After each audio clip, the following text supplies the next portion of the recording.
प्रकार से माता पिता की जिम्मेदारी होती है बच्चों के प्रति कि उनकी परवरिश करे, बच्चों का सही पालन पोषण करे, वो जिम्मेदारी फिर उस देवता की हो जाती है। बिना संकल्प से किया गया कोई भी कार्य, साधना, अनुष्ठान, उसका फल जो है वो निर्धारित नहीं होता कि आपको कब तक प्राप्त होगा या फिर उसका कितना भाग आपको प्राप्त होगा। पर जब आप संकल्प लेके किसी साधना अनुष्ठान को करते हैं तो इस बात की पूर्णता हो जाती है, पुष्टि हो जाती है कि आपको उसका पूरा फल प्राप्त होगा। जैसे कई लोग 16 सोमवार के व्रत करते हैं तो वो 16 सोमवार या फिर संतोषी माता के व्रत करते हैं या फिर मंगलवार के जो व्रत करते हैं वो संकल्प लेके व्रत करते हैं कि जी मैं इतने सोमवार तक इन देवता के व्रत रखूंगा, ये पूजा करूंगा, ये जोत जलाऊंगा, ये भोजन जो है ये भोग प्रसाद अर्पण करूंगा, ये इन नियमों का पालन करूंगा। इस प्रकार से संकल्प जब लिया जाता है तो इस प्रकार से बोला जाता है। और लिया गया संकल्प 16 सोमवार तक अगर आपने संकल्प लिया है तो आप देखेंगे कि 16 सोमवार के बीच में भी आपकी इच्छा पूर्ण हो जाती है। यानी जितना समय आपने बांधा है अपनी इच्छा के लिए, अपने अनुष्ठान के लिए, अपनी पूजा के लिए, वो इच्छा, वो आपकी महत्वाकांक्षा उस समय से पहले भी और उस समय के कुछ दिन बाद पूर्ण जरूर हो जाती है। कई लोगों को मैंने देखा है इतना प्रभाव होता है संकल्प का कि पुत्र प्राप्ति के लिए जो लोग 16 सोमवार व्रत करते हैं धारण, उनको 16 सोमवार पूर्ण होने से पहले ही बाबा भोलेनाथ की कृपा प्राप्त होती है, उनके अनुभव उनको प्राप्त हो जाते हैं। और जैसे ही 16 सोमवार उनके खत्म होते हैं तो 1-2 महीने बाद ही वो गर्भ धारण कर लेती हैं वो महिलाएं। तो अपने आप में संकल्प का बहुत बड़ा महत्व है। ऐसा नहीं है कि व्रत जो है उसका प्रभाव है, व्रत का प्रभाव तो है ही है, पर संकल्प जो है उसका प्रभाव सबसे ज्यादा होता है। अब बताता हूं कि संकल्प क्या होता है। संकल्प एक तरीके का वादा होता है, कसम होती है, प्रण होता है, शपथ होती है देवता के सामने।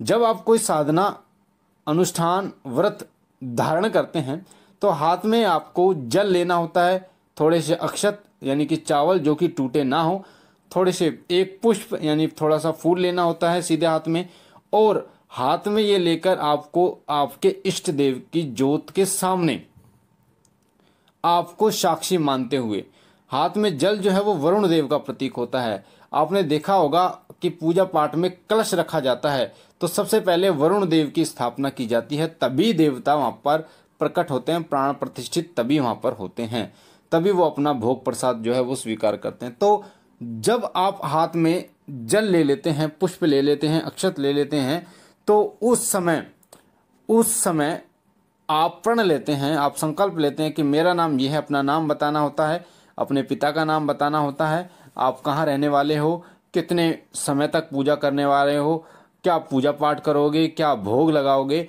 उस समय आपको ये चीज़ें बोलनी होती हैं कि मेरा नाम ये है, मेरे पिता का नाम ये है, मैं 16 सोमवार तक बाबा भोलेनाथ के व्रतों को धारण करूंगा। मैं प्रण लेता हूं बाबा भोलेनाथ की ज्योत के सामने, धरती माता को, वरुण देव को साक्षी मानकर कि मैं 16 सोमवार तक बाबा भोलेनाथ के व्रत धारण करूंगा।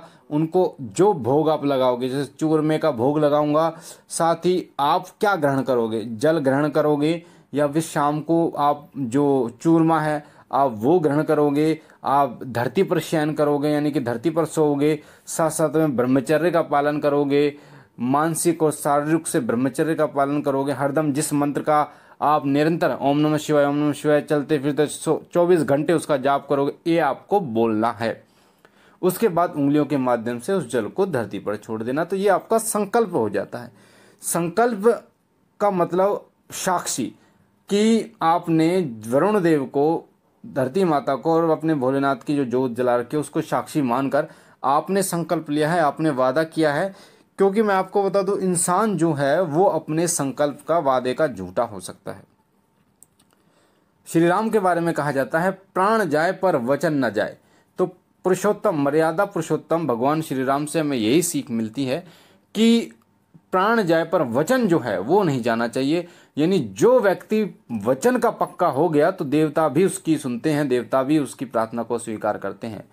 इसीलिए जब आप देवता के सामने आप वचन लेते हैं तो देवता भी प्रतिबिंब हो जाता है, यानी कि उस पर भी अंकुश लग जाता है कि वो आपकी इच्छा को पूर्ण करे।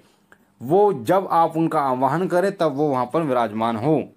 देवता आपके जो संकल्प आपने लिया है, इंसान अपने संकल्प को तोड़ सकता है पर देवता अपने संकल्प को नहीं तोड़ते। तो जो आपने संकल्प लिया है उसी संकल्प पे वो रहते हैं और फिर आपकी परीक्षा भी वो लेते हैं। तो इस प्रकार जब आप संकल्प लेके कोई साधना पूजा करते हैं तो आपकी पूर्णता वो प्राप्त होती है, वो पूरी होती है, साथ साथ में उसका फल भी आपको प्राप्त होता है। संकल्प तोड़ने का क्या परिणाम होता है? तो देखिए, संकल्प तोड़ने का परिणाम क्या होता है मैं आपको बता दूं। जिस प्रकार से मान लीजिए आपने किसी से पैसे उधार लिए और आप उन पैसों को नहीं लौटा पाए टाइम से, तो वो व्यक्ति आपको फिर कभी पैसे नहीं देगा, उसका विश्वास आपके ऊपर से उठ जाएगा। उसी प्रकार से देवता को जब आप संकल्प लेते हैं, वचन देते हैं, तो उस समय अगर आप संकल्प तोड़ देते हैं किसी देवता के, मान लीजिए भगवान शिव शंकर भोलेनाथ की आप साधना सेवा शुरू कर रहे हैं और संकल्प तोड़ दिया, तो बाबा भी ये सोचते हैं कि यार ये व्यक्ति अपने संकल्प पर ही पक्का नहीं है। तो जिस प्रकार आप नहीं उनको अदा कर पाए, जो आपने उनसे उधार पैसे लिए वो नहीं दे पाए, तो विश्वास उठ गया। उसी प्रकार देवता का विश्वास भी उठ जाता है। फिर देवता वहां पर आप कितना आवाहन कर लो, देवता वहां पर नहीं आते।